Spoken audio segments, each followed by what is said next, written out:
What's up, everybody? Welcome on into a special edition of One Soccer Today. If you've been watching these, you know what we do. We'll be reviewing the 2023 season for every Canadian pro club. Today, we're focusing on Cavalry. It's Andy, it's Wheels, it's Ollie, and it's Jordo. So here's a quick recap on how things went for Cavalry. They were first in the Pretty CPL. good. That's pretty special to win the regular season title, 55 points in 28 games. They lifted the CPL Shield. Now, they did lose. We know the epic CPL final. They lost to Forge in that CPL final. But remember, they lost in that first semifinal as well to Forge. They had to beat Pacific to then get back to the final to Forge, in which they ended up losing in that one. They were knocked out of the Canadian Championship in the first round on penalties versus Pacific. But here's the thing. At the CPL Awards, they did clean up because it really was a strong regular season. Dan Klomp, Defender and Player of the Year. Ali Musi named Players Player of the Year. Tommy Wilden Jr. named Coach of the Year. And Meyer Bevan shared the Golden Boot with Ollie Bassett of Atletico Ottawa.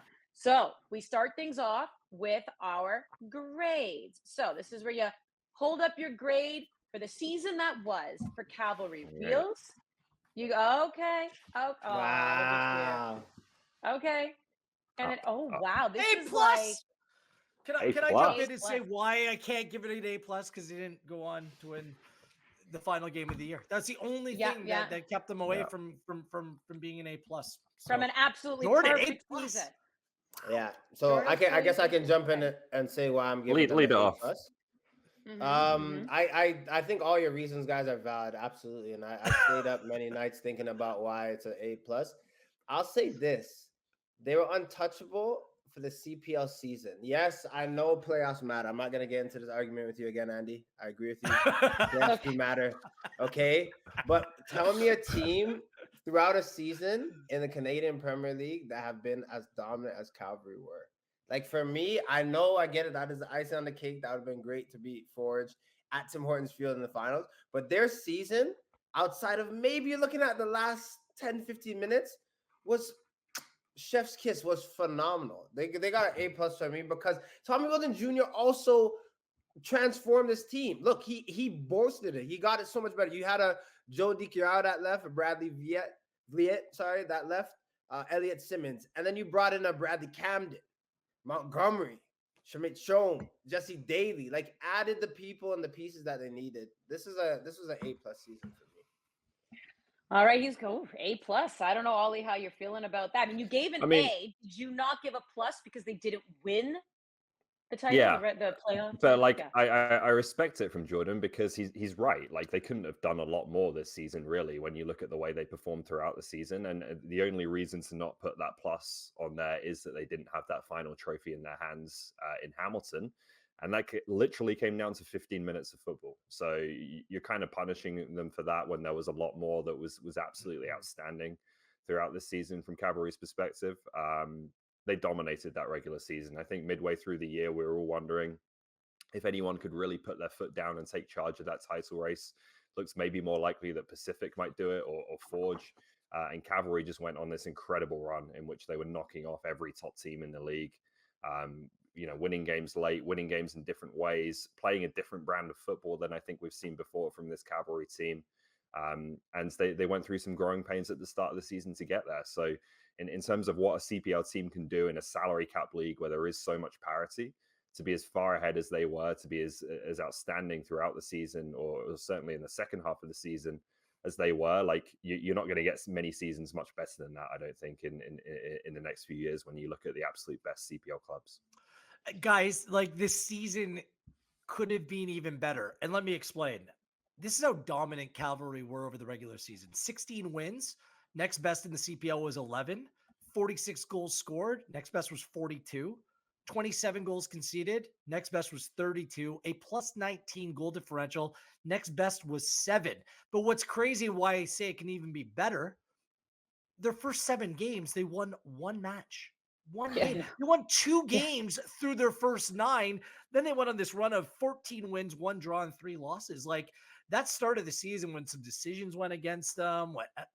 I mean, it could have been even more dominant than it was. And Jordan, you probably subscribe to the fact that it took 2 acts of God, the footballing God, spiting Cavalry against Forge, which they continue to do, with balls going to the top corner, 1v Olympico. That's maybe it's unfair, but that takes away the plus for me, because you still end the season like Tommy Wilder Jr. can call it a bonus. It was not a bonus. It was a big moment. And then poof, it just went away like that in the most heartbreaking fashion possible. Yeah, that's such an incredible final. I'll give you that. Let's start with how about star performers for 2023, Ollie? Who do you think really stood out for Cavalry? Well, there's 2 obvious ones, and they're the 2 guys that picked up the end of season awards, and I think deservedly so. Dan Klomp was the best player in the league for me, just in terms of his consistency, playing every minute, but also being such an outstanding defender. I think he's improved his defensive game. I think he's been given a lot of responsibility to build the game with the ball out the back for Cavalry, and he was integral in their ability to do that. And he's added goals as well. He's been a real set piece threat, and I believe is the all-time CPL leader among defenders in goal scoring now. So he's been a consistent threat in that regard. So I think he deservedly won 1 Player of the Year award, and then I was really, really happy to see Ali Musi take the other one. This is a guy who was really grown, I think, over the course of having some disappointments in the CPL, maybe not the best first season that he imagined in Valor. Back in 2019, went away from the league for a while, then came to Cavalry and had a serious injury that he had to fight through.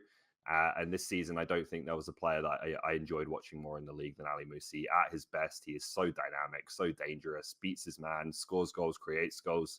Thought he was outstanding in the final, scored a great goal to give Cavalry the leads.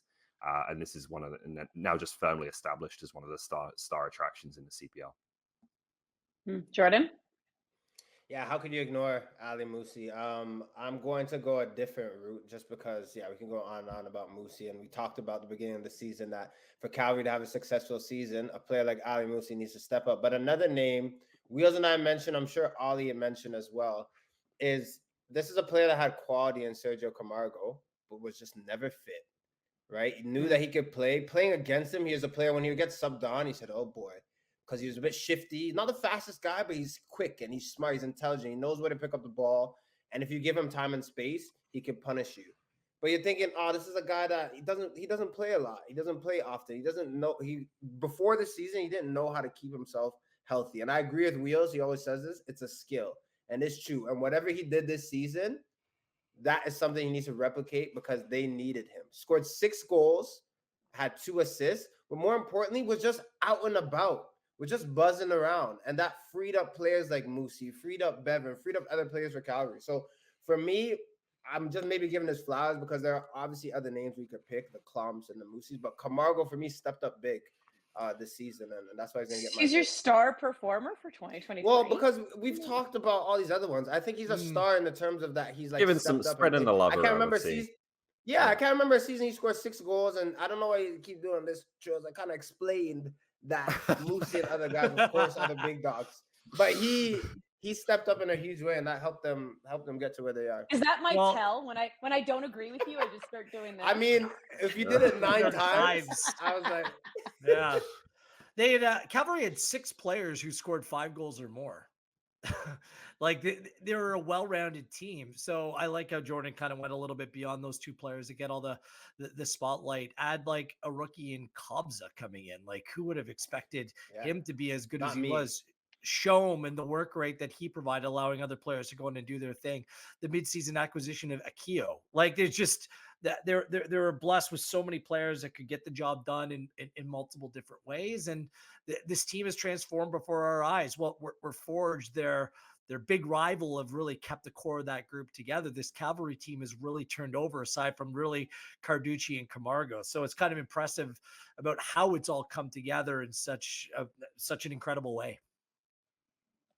So who's your star performer?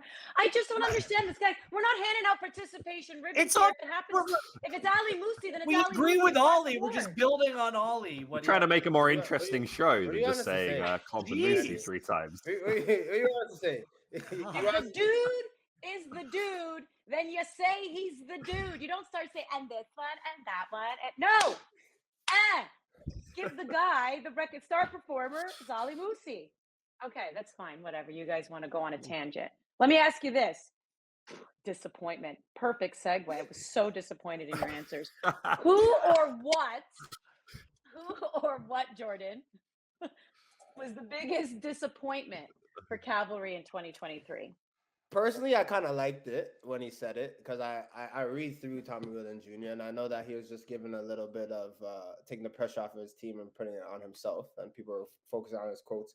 But the day before finals, match day -1 to say it'd be a bonus to win, that was disappointing because that could only bite you in the bum, and it didn't. And so I guess, but look, this is again me nitpicking because other teams, it's clear. I could say what was a disappointing factor with them is maybe 15 minutes not getting it together in a final where they had everything to lose because they're that good in the season. So that for me, that little comment match day -1 would probably be that disappointing factor in 2023. Wheels? I'm not disappointed by any of the banter. Tommy Wheeldon Jr. and I, like, it was wheels up all season long, like back and forth. Like in the final, he's coming after me. I love it. I had no idea that I own property in Calgary because clearly I live rent free, which is amazing. But I mean, even the way it ended, that can't be my disappointment. I'm gonna pick out a couple of things that happened over the course of the season that were disappointing for me.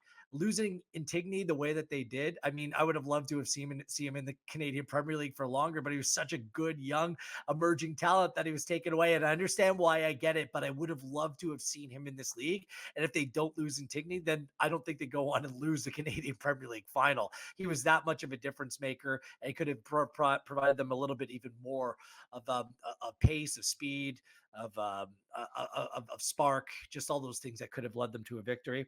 And this season, I think one of my preseason predictions was a lot of goals from Joe Mason. Really didn't get his season kick-started. Injuries and fitness continued to plague him. He was overrun and outplayed by Meyer Bevan. Mason came to this league with quite the resume, and I think that he underdelivered. Sometimes your body just won't allow you. It seemed like a good teammate, good guy. I'm not kind of trying to sour on that, but it's just, if you're going to nitpick a team that was nearly perfect, I would have thought that Joe Mason would have had a bigger influence on this team. Ollie? Have to go with the way it ended, and not just losing the final, but the manner in which they lost it, because I thought they were so good in that game. I thought they were the better team for the vast majority of the night. I thought it was by far the best playoff game they've ever played. They take the lead, and then this happens. So I just think this one, as much as you can take an immense amount of pride and satisfaction in the season you've had, the football you've played, like you could see after the game, that was just an absolutely crushing way to lose, because you know that not only did you lose it, but it was right there for you to be the first team to do the double. So that one I think will sting for a little while. But look, going into Champions Cup, and they'll get a chance to put it behind them pretty quick. Yeah, and then we got to. I mean, Tommy is wonderful because he takes it because he can dish it, and he dishes it because he can take it. So we have a lot of fun with Tommy, that's for sure. Quickly here, guys, what should we expect from Cavalry in 2024? Wheels, lead us off. Got a minute and a half here. Let's see who they can keep a hold of, because there's going to be other clubs coming for their players. That's what happens when you have a level of success in such a quick turnaround. It's going to be difficult to keep the players that Tommy wants to keep, and his recruitment has been at such a high level. Who else does he bring in? Who else wants to go to Calgary and win and have the platform to go on, even do bigger, better things? Maybe the best club to go to right now in the Canadian Premier League, and an outstanding manager in Wheeldon. Ollie? Yeah, they've got the key guys under contract. It's just going to be a question of, do some of them push for a move? We know Dan Klomp wants to take that step, so we'll see what happens with him. But it looks like a team on paper, at least, when you look at the contract situation, should have a decent platform of continuity going into next year. Yeah, no, Dan Klomp wants to make that move. We know that. And Jordo, we know that that's, on the minds of a lot of these players as well. But he is one of the players that's under contract. How do you foresee 2024 playing out? We never mentioned the fact that they lost first round to Pacific. I think for me, looking at the Canadian Championship, I want to see a Cavalry team that has the depth, right? It's difficult when you have to play 2 matches in a week or whatnot, but they have the depth to actually go and compete in Canadian Championship. So do CONCACAF Champions Cup, do well in that, but go far in Can Champs. I want to see that team do it because I know they can. First ever CPL team to win the Canadian Championship. We're still waiting for that moment to happen. A+ right? for Jordan. A+. Maybe that could be Cavalry. All right, that's the special edition of One Soccer Today, focusing on Cavalry. It's A's all around on the show.